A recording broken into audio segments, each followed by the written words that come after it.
The coordinated strike began at exactly midnight across 7 time zones.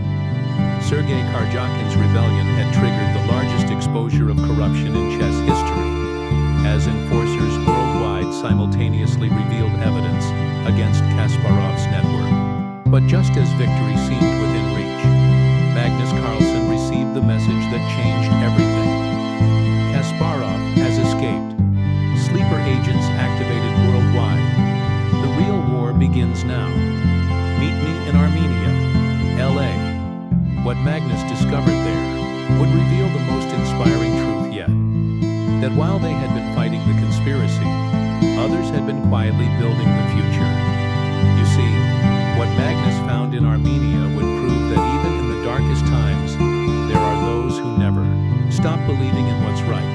Because while Kasparov had been corrupting the chess world, Levon Aronian had been secretly training a new generation of players who would restore everything the conspiracy had tried to destroy. Magnus arrived in Yerevan to find the city buzzing with news of the global chess scandal. Media outlets worldwide were reporting the unprecedented exposure of tournament manipulation, psychological conditioning, and systematic player elimination. But Aronian had warned him to avoid public attention and meet at a secluded chess academy in the mountains outside the city. The drive through the Armenian countryside gave Magnus time to process what they had accomplished. Karjakin's rebellion had succeeded beyond their wildest hopes. Recruitment centers had been raided simultaneously across 6 countries. Financial records proving decades of corruption were now in the hands of international authorities. Most importantly, hundreds of players who had been trapped in the network were finally free to tell their stories. But Kasparov's escape meant the victory was incomplete, and the reference to sleeper agents suggested that the network's most dangerous elements remained hidden, waiting to reconstitute the conspiracy under new leadership. The chess academy was unlike anything Magnus had expected. Rather than a modern training facility, it was a traditional stone building nestled in mountain valleys, with students of all ages engaged in classical chess study. The atmosphere was peaceful, focused, and completely removed from the high-pressure, competitive environment that characterized most elite chess training. Magnus, Levon Aronian greeted him with genuine warmth. "Welcome to what chess education should actually look like." As they walked through the academy, Magnus observed something remarkable. The students weren't just learning chess moves and strategies. They were studying chess history, philosophy, and cultural significance. More importantly, they were learning to think independently and question authority rather than simply following instructions. "How long have you been running this program?" Magnus asked. 15 years, Aronian replied, "since I first noticed suspicious patterns in tournament organization and realized that chess was being corrupted from within. I decided that instead of just fighting the corruption, I would build something better." Aronian showed Magnus records of students who had graduated from the academy and gone on to careers in chess, education, technology, and public service. But unlike Kasparov's manipulated recruits, these individuals maintained their integrity and independence while contributing positively to their communities. "The difference," Aronian explained, "is that we teach chess as a tool for developing character and wisdom, not as a weapon for gaining power over others." Magnus studied the curriculum, seeing courses on ethical decision-making, cultural appreciation, and social responsibility integrated with advanced chess instruction. Students learned to see chess as part of a broader human tradition, rather than just a competitive activity. "But Levon, what about the sleeper agents?" Magnus asked. "Kasparov's escape suggests he's planning some kind of counterattack." Aronian's expression became more serious. "That's why I contacted you.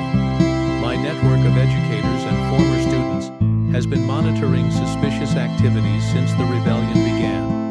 We've identified at least 12 individuals in key positions who appear to be preparing coordinated responses to the exposure. The sleeper agents weren't just chess players. They were tournament organizers, federation officials, media personalities, and even law enforcement officers who had been placed in strategic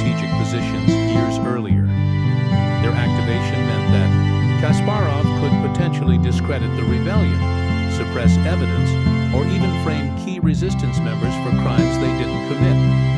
We've already seen some of this in action, Aronian continued, showing Magnus news reports that painted the rebellion in negative terms, stories suggesting that the evidence was fabricated, that the enforcers were unreliable witnesses, and that the entire scandal was motivated by jealousy and sour grapes. Magnus realized that exposing the conspiracy was only the first step.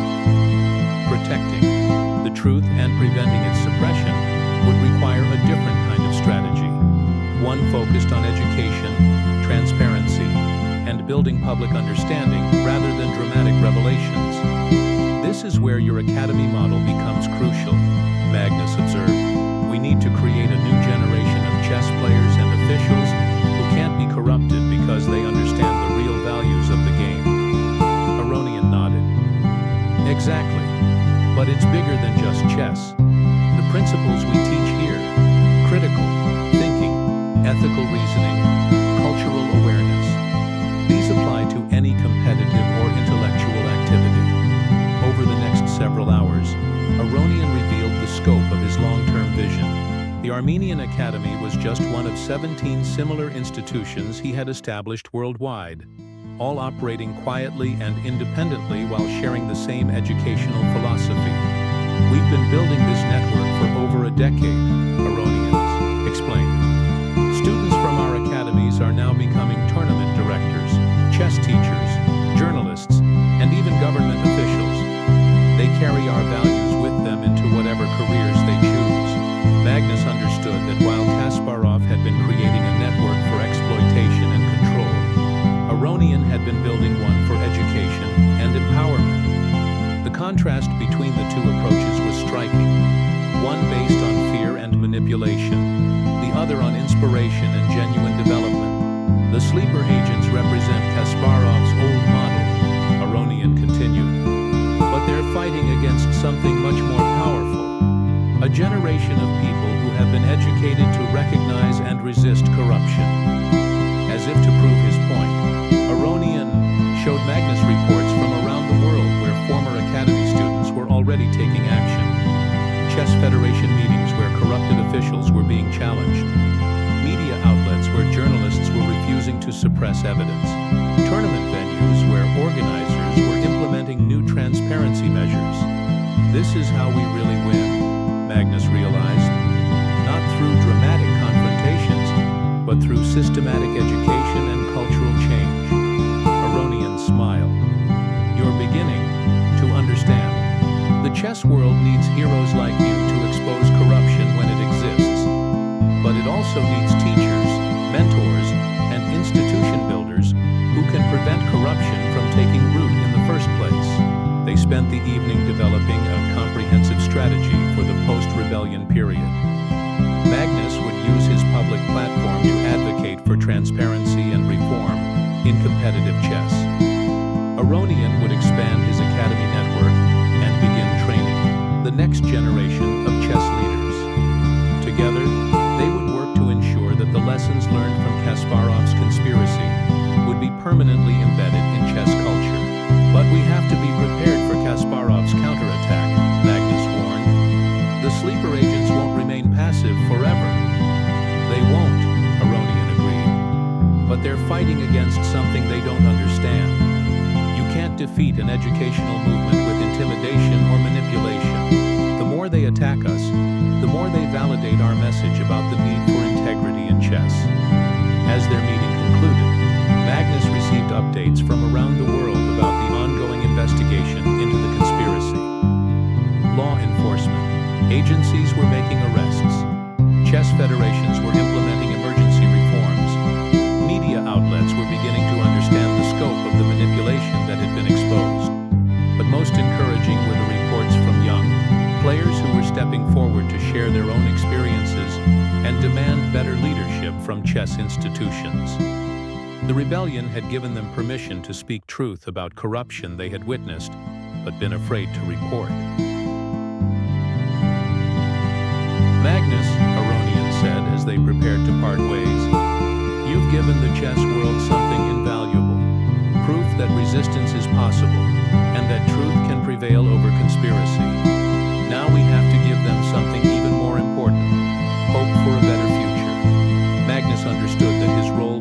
evolving from that of a resistance fighter to that of a leader and teacher. The dramatic phase of exposing corruption was largely complete. The harder work of building better institutions and educating better leaders was just beginning. What happens next? Magnus asked. Next, we rebuild chess to be worthy of the players who love it, Aronian replied. We create institutions that serve the game rather than exploiting it. We train leaders who understand that their power comes from the trust of the community they serve. As Magnus prepared to return to public life and continue his advocacy for chess reform, he carried with him a new understanding of what victory actually meant. It wasn't just about defeating Kasparov's network. It was about building something so much better that corruption could never again take root in the soil of competitive chess. The war for chess's soul had entered its final phase, and Magnus Carlsen was ready to help build the peace that would follow victory.